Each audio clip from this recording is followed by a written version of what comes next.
Hola a todos, mi nombre es Santiago Sarmiento, CEO LATAM de People BPO. Yo he trabajado durante más de 20 años en empresas multinacionales del sector de las telecomunicaciones, en cargos de dirección y gerencia. Soy administrador de empresas, tengo un máster en innovación y un MBA. Y hoy vengo a hablarles un poco sobre transformación digital, eh, asociado al liderazgo y entendiendo cómo la digitalización es un habilitador de la transformación y no la esencia misma de la transformación digital.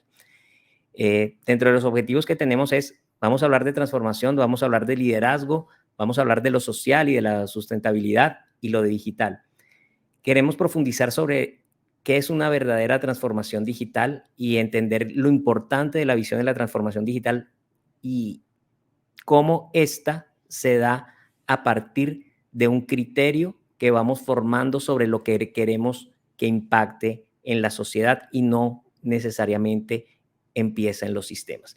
Entender el impacto positivo del liderazgo femenino en la transformación digital, y esto lo vamos a explicar en detalle porque ahí vemos que hay un aporte importantísimo de las mujeres en todos los procesos de transformación, y reflexionar sobre la visión que debe tener la transformación hacia la sostenibilidad y el impacto positivo que nos puede generar.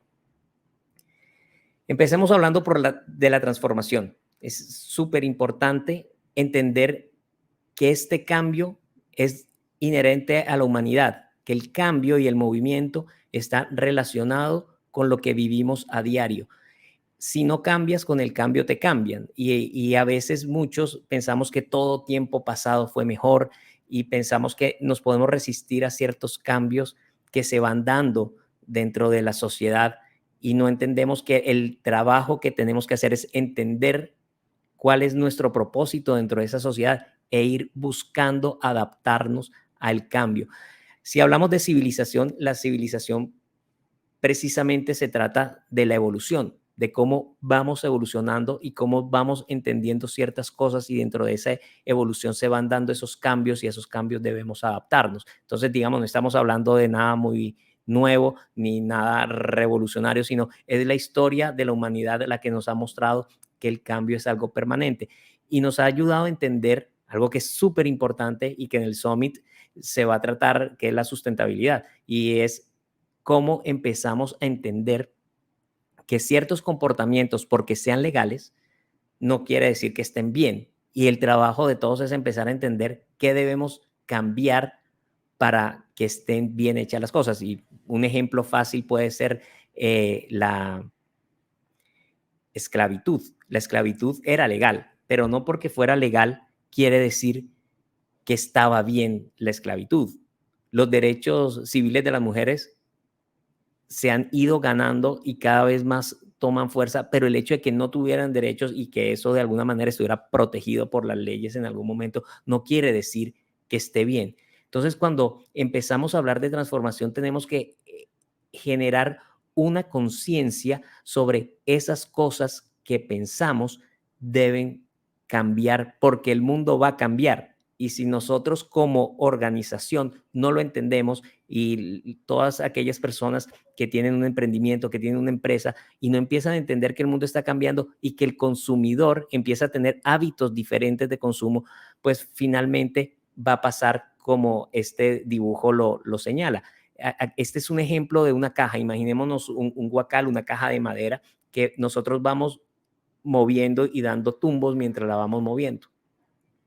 Mientras el piso está plano, y es como el statu quo, mientras está plano, pues yo la puedo ir moviendo sin mayor problema. Pero como la realidad cambia, quiere decir que viene una pendiente, que la realidad ya no va a ser la misma, que no va a ser ese mismo piso plano, sino que va a empezar a bajar y a descender. ¿Y qué va a pasar cuando esa caja tome impulso y a través de la inercia va a terminar destruyéndose?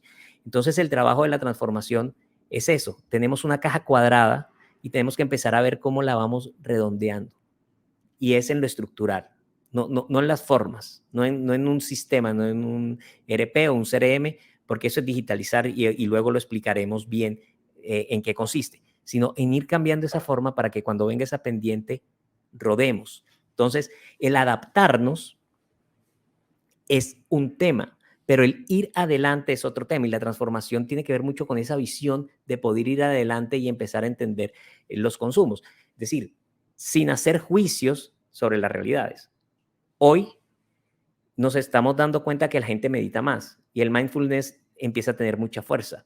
Y empezamos a ver que hay gente vegetariana, por ejemplo, y veganos. Y muchos lo hacen por un sentido medioambiental, fundamentalmente por un sentido medioambiental. Hay otros que hacen conciencia y dicen, los humanos no somos carnívoros, los gorilas no son carnívoros y viven de plantas, y igual que una vaca que tiene toda la proteína del mundo, se alimenta de plantas. Entonces, a partir de esa conciencia empiezan a cambiar los hábitos.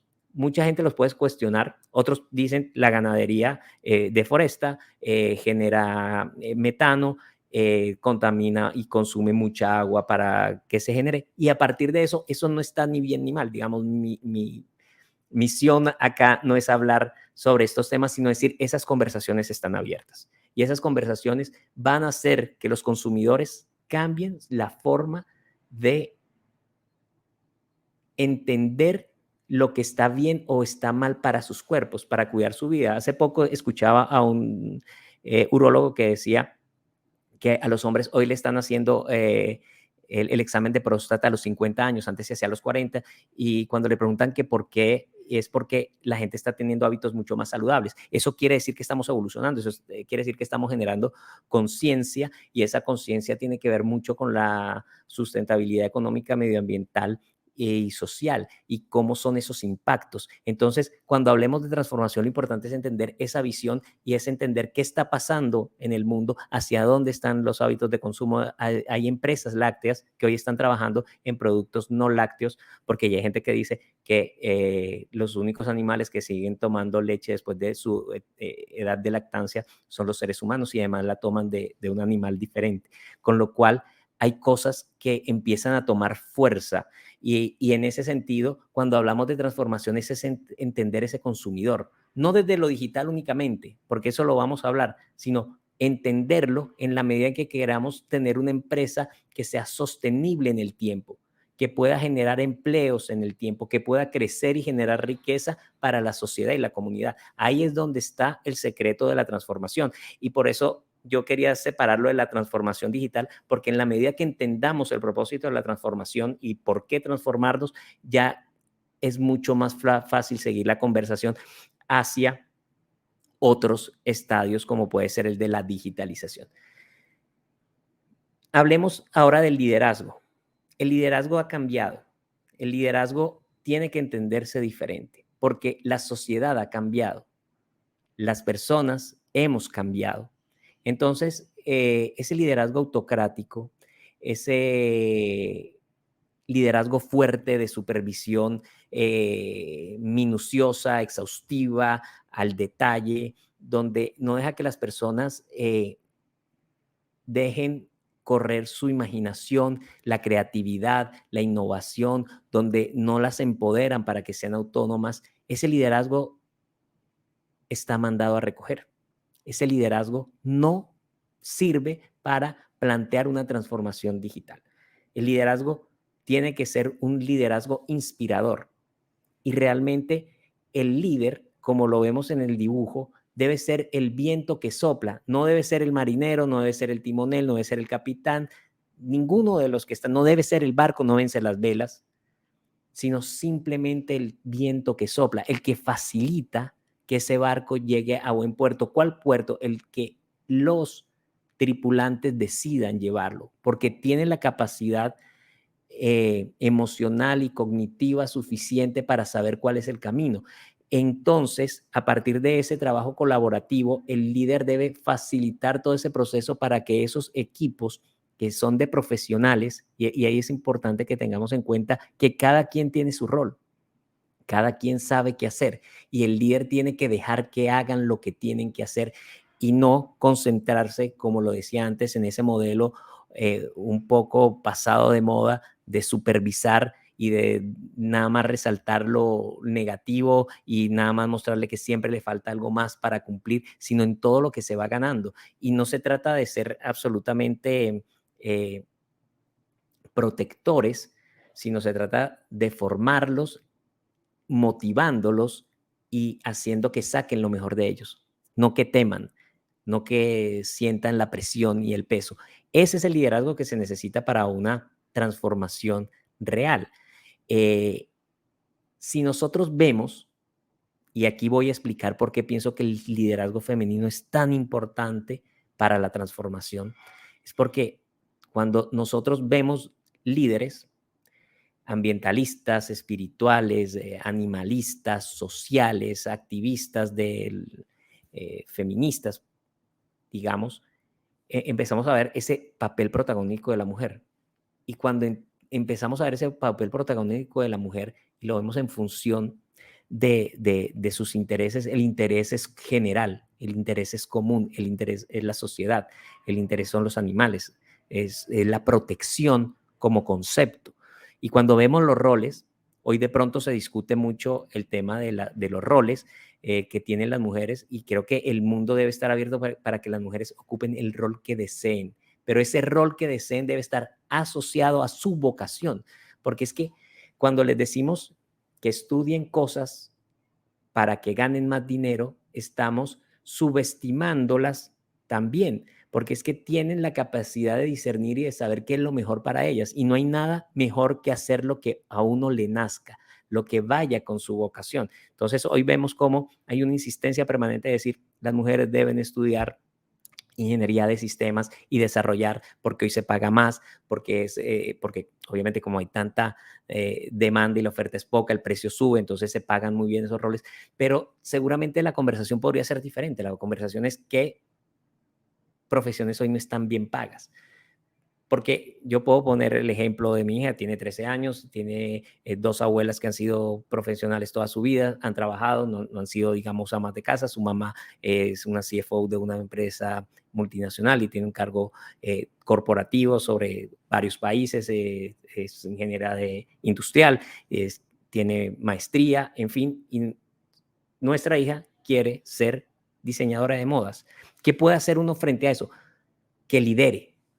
Lo importante es que lidere, no que tenga que estudiar programación. Y lo ve en el colegio y como dice ella, pues también veo inglés, me gusta el inglés y no voy a estudiar inglés, me gusta la programación, lo sé hacer, pero no lo voy a estudiar porque no es su vocación. Entonces, aquí lo importante es entender que las profesiones deben estar asociadas a las vocaciones y los roles a esas vocaciones. Entonces, lo importante es eso y por eso hago la pregunta acá. Lo importante es el dinero. Yo creo que el dinero es una consecuencia. El dinero no es un fin en sí mismo. Y es parte de lo que deberíamos cuestionar eventualmente y es qué pasa y por qué pensamos que el dinero es lo más importante, porque es la conversación que está en el mercado, porque es lo que el mercado necesita y porque necesita el mercado muchas más personas que programen. Entonces tenemos que convocar a muchas más mujeres para que entren en ese mercado. Pero ese es un mercado también que cuando hablamos de los líderes y pensamos en líderes empresariales, la gente ve en estos líderes que está concentrada la riqueza. Entonces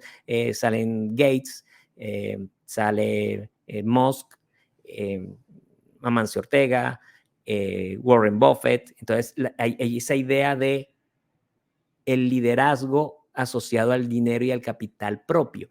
Pero digamos, esos son personas ricas y está bien y no hay nada contra generar riqueza, pero ¿cuál es el impacto sobre la sociedad? Concentrar riqueza al final puede ser un juego de monopolio, donde unos ganan mucho, otros ganan poco, cuando la riqueza debería estar un poco mejor distribuida para que todos tengan acceso, por ejemplo, a vacunación. No todos los países tienen acceso a vacunación. Unos países tienen en exceso vacunas y otros no tienen vacunas. Y eso nos muestra cómo este mercado de la concentración de la riqueza tiene un impacto sobre las sociedades que no es ciertamente humano. Entonces, cuando pensamos en liderar el cambio, ese cambio debe venir desde el corazón, desde lo que nosotros sentimos que debemos servir como seres humanos a la especie, cómo proteger la especie, cómo encontrar esos elementos dentro de la especie, dentro del planeta que hoy nos amenazan. Es decir, nosotros qué hemos hecho en la historia, hacer unos grandes huecos para sacar un producto que estaba enterrado. La naturaleza lo enterró. Nosotros lo abrimos, lo quemamos, generamos CO2 y empezamos desarrollo industrial a partir del petróleo y hoy estamos pensando en carros eléctricos y en bajar la combustión de estos derivados del petróleo, por lo que entendemos que es, que además son finitos. Y después de muchos años se empieza a hacer conciencia sobre eso. Y lo mismo nos pasa en pequeñas escalas. Y en esas pequeñas escalas hay que entender hacia dónde va ese liderazgo que necesitamos, hacia protegernos como especie. Y creo, sin duda, e insisto en el punto, yo creo que las mujeres deben tomar ese liderazgo en la transformación.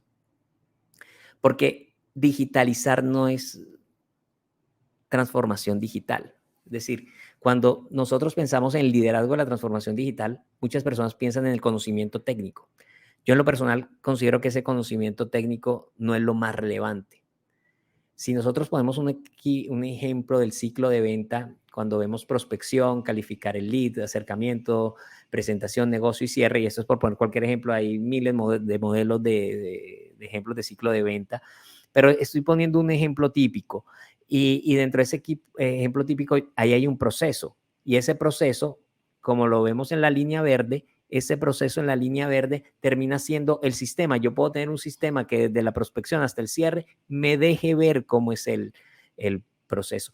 También puedo hacer que ese mismo sistema interactúe con clientes, con proveedores, con empleados, con el gobierno, con los competidores. Y cuando digo interactúe con los competidores es hacer estudios de mercado, puede ser a través de medios digitales, sin lugar a duda, y herramientas digitales. Estos son herramientas, pero eso no es transformación digital. Eso es poner tecnología al servicio de un negocio tradicional, lo cual está bien, no pasa nada, pero no lo estoy transformando. Pienso que lo estoy transformando porque hay una resistencia al cambio. Y cuando ponemos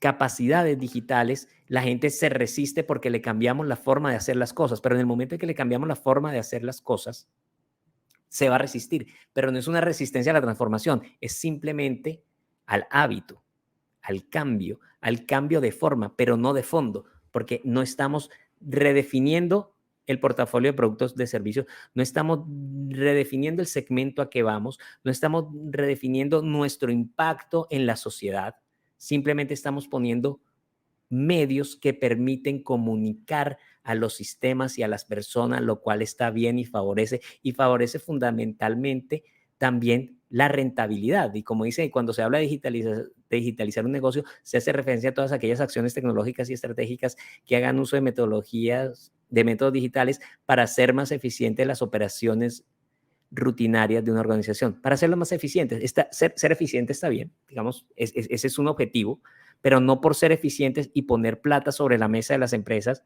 queremos decir que estamos haciendo una gran transformación digital. Estamos tomando un negocio análogo y tradicional y lo estamos volviendo un negocio digital. Se digitalizó, no se transformó. Cuando hablamos de transformar, tenemos que entender que cambiamos fundamentalmente nuestra forma de entender al consumidor. Ahí es donde vemos empresas que, por ejemplo, hablan mucho de hemos creado tantas utilidades, hemos generado tanto de EBITDA, hemos crecido en ingresos. Y mientras tanto vemos que en las redes sociales y sus clientes no están satisfechos con esos servicios. Entonces ahí decimos, o sea, sí, pudieron poner capacidades digitales, sí, eso les mejoró el margen de contribución sin ninguna duda, pero no están cambiando la sociedad. Es más, tienen clientes frustrados, ponen capacidades de estos bots que dicen, no entiendo su pregunta y le repiten insistentemente y una cantidad de habilidades de autogestión que no funcionan de la forma adecuada. Entonces, con esto, lo que quiero decir es, si nosotros nada más vemos hacia adentro y lo vemos en función de generar eficiencias, hay una digitalización y que trae unos beneficios económicos para la organización, sin duda. Y muchos de esos beneficios económicos es, en muchos casos, cerrar la posibilidad de generar nuevos empleos y es reducir los empleos. Pero eso es otra conversación en la que no quiero entrar para que no nos perdamos de la esencia de la conversación. Cuando vemos el avioncito es porque al final tenemos que entender que la tecnología es el avión, que los procesos es la hoja de navegación del avión, la hoja de ruta del avión. Pero la transformación tiene que ver con el piloto, con hacia dónde llevo ese avión. ¿Cómo defino la ruta? Porque la ruta está porque alguien la definió. Y al definir esa ruta está la inteligencia de ese ser humano. Y es cuando digo, ese sentido femenino de las mujeres, de la protección del humano, hace que esos procesos estén orientados no solo a generar eficiencias, sino a generar bienestar y a proteger a la humanidad. Entonces, ese sentido de protección es el que debería tener la transformación digital, porque como lo hablaba hace poco con alguien, si no es humana la transformación digital, empezamos a temerle y empezamos a ver estas películas de ciencia ficción donde todo el futuro los robots se van a apoderar del mundo y la inteligencia se va a apoderar del mundo, porque no vemos la sustentabilidad como el objetivo de la transformación digital, sino vemos la generación de riqueza y la concentración de la riqueza. Dice, bueno, si yo puedo producir con menos, me hago más rico, pero sin mirar el impacto que eso podría tener sobre la especie, inclusive. Yo hablo mucho de la especie porque siento que como especie a veces, o no a veces, permanentemente atentamos contra ella porque ponemos por encima otros valores, siendo que de alguna forma, insisto, termina siendo un juego de monopolio donde todos podemos salir perdiendo. Entonces aquí lo importante es ese liderazgo de cómo pilotear ese avión, hacia dónde lo debo llevar y la responsabilidad que tengo con la sociedad, con las familias de las empresas, con las familias de nuestros clientes, con las familias de nuestros proveedores, porque ahí hay personas y no nos podemos olvidar de las personas en el momento de diseñar un plan de transformación digital. Ahí es donde está el grave problema y ese temor apocalíptico de las películas es porque estamos pensando más en el dinero y, y sin preocuparnos en la concentración de ese dinero que realmente en un impacto social positivo. Entonces, aquí hablemos de lo social y lo social debe ser prioridad en la transformación digital. Y aquí saco una cita del Centro Mexicano de Filantropía, eh, porque habla de qué es la responsabilidad social empresarial. Y aquí es importante entender que la responsabilidad social empresarial es una nueva forma de gestión y de hacer negocios. Antes no se hacían así. No es simplemente hacer labores sociales, porque ahí hay un gran problema con estas labores sociales. Y es que yo no puedo ir destruyendo por un lado y compensando con donaciones en el otro lado. Yo debo operar responsablemente y la operación debe ser sustentable en lo económico, lo social y lo medioambiental por política, porque así lo entiende. No contaminar el agua por una parte y por otra parte hacer una campaña de recolección de plásticos, porque al final hay que evitar la contaminación del agua en la operación. No se trata de prestar un mal servicio y generar muchas utilidades como empresa y luego hacer una donación a una escuela para la educación. Se trata de prestar un mejor servicio a esa sociedad porque esa sociedad está esperando algo bueno a cambio y eso bueno que le estoy dando además a la sociedad se va a ver reflejado en la comunidad y en los ingresos de las personas.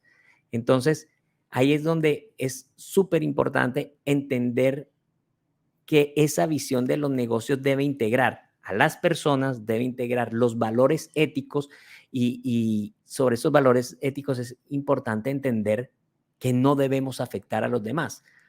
Tenemos que tener en cuenta claramente el no afectar a los demás, a la comunidad y ese impacto medioambiental. Entonces, si nosotros tenemos en cuenta en nuestro diseño de un plan de transformación digital, lo económico, lo medioambiental, lo social, las comunidades, estoy transformando, estoy cambiando, porque esas comunidades y esas sociedades empiezan a ser diferentes, empiezan a ser mucho más equilibradas, mucho más justas y en el tiempo para las siguientes generaciones, porque los consumos van a cambiar, los hábitos van a cambiar. Si nos damos cuenta, cada vez hay menos guerras, pero todavía hay guerras y tenemos que empezar a entender que esas guerras deben ir desapareciendo y en un momento se van a desaparecer. Finalmente, nosotros, ¿cómo lo hacemos? Para poner un ejemplo práctico y con eso terminamos. La transformación digital aplicada tiene que ver con una oferta que nosotros la tenemos configurada en tecnología, en personas y en consultoría para poder diseñar eso. No es algo de paquete porque cada empresa es única. Pensar en transformar las empresas a partir de los sistemas es digitalizar, pero si la quieres transformar tienes que entender cada una de esas empresas. Y nosotros, por ejemplo, buscamos que tenga un impacto en las regiones, porque a veces hay una concentración en las ciudades y las regiones se empiezan a desocupar. Mirar cómo generar empleo en la población vulnerable y reactivar pymes. Por ejemplo, nosotros por naturaleza somos empresas que vamos a empresas muy grandes. Hoy estamos pensando en ir a empresas medianas, sobre todo a empezar a desarrollarlas porque ahí se genera mucho más empleo. Si los clientes de nosotros, empresas medianas, crecen, generan empleo. Entonces, logramos que las personas puedan trabajar desde sus casas, puedan tener un trabajo digno, si tienen discapacidad en la movilidad, puedan tenerlo, generar nuevas y reales fuentes de empleo, es decir, vamos a operar donde están las personas, no decirles vengan a las ciudades que nosotros estamos en las ciudades, sino operemos desde las poblaciones y desde las regiones, porque ahí se generan nuevas fuentes de empleo y caracterizamos la población para ir a la población vulnerable y no es quitarle a la competencia los empleados porque ahí no estamos haciendo nada. Al ofrecer esto en las regiones, llevamos dinero porque hay inversión, cada salario es importante. Nosotros ya estamos cerca de cumplir nuestro objetivo de 1,000 empleados, vamos mucho más del 85% de este propósito y seguimos creciendo y estamos transformando digitalmente y estamos generando empleo a partir de crecer el negocio y de dinamizarlo. Como les decía, desarrollamos el segmento de pymes porque ahí generamos un impacto positivo al llevar tecnología a un costo bajo y también buscamos que la tecnología no desplace al ser humano, sino subordinamos la tecnología al servicio de las personas. Eso era, espero que sea interesante. Esta conversación puede seguir como ustedes a bien lo consideren. Ahí están mis datos para lo que necesiten. Nosotros tenemos, además de People, otra empresa con la que trabajamos solo consultoría en transformación digital e innovación. Y la conversación puede ser sobre back office, front office, sobre CRM, que hace parte de nuestras soluciones, pero también puede ser sobre cualquier inquietud que ustedes tengan sobre transformación digital con esta visión que les estamos contando. La tecnología, súper importante y la utilizamos como un habilitador, pero no es quien define hacia dónde va la estrategia de la organización. Muchas gracias por su tiempo, por haberme escuchado y al Summit por la invitación. Hasta una próxima ocasión. Gracias.